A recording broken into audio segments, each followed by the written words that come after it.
I was told at an early age by my high school teacher, a Catholic priest, that he didn't believe the world's history as portrayed in the Genesis stories was true. That statement shook my faith for many years and drove me to declare to God that I would no longer believe the scriptures unless the truth about the matter was settled.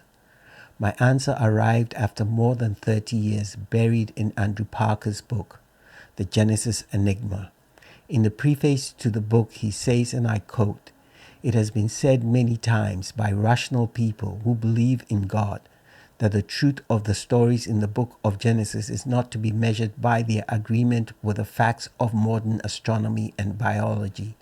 Rather, it is argued their truth is bound up with their effectiveness in explaining for the Old Testament writers the origin and destiny of the world and humanity in the light of their belief in God."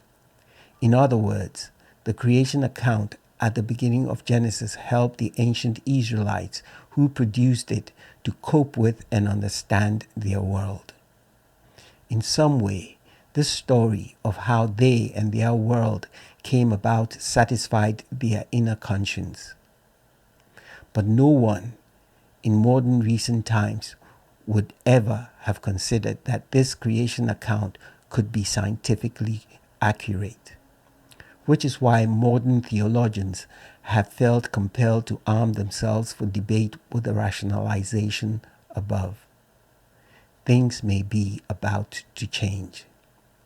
He further states that the latest understanding of how the world and all life on it came to develop and evolve, as demonstrated by solid evidence-based science, reflects exactly the order of events as set out in Genesis.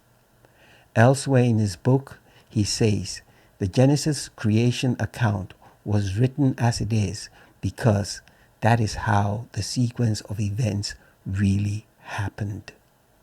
But it's not until the scientific details are added that it becomes clear how remarkable the parallels between the biblical and scientific accounts actually are.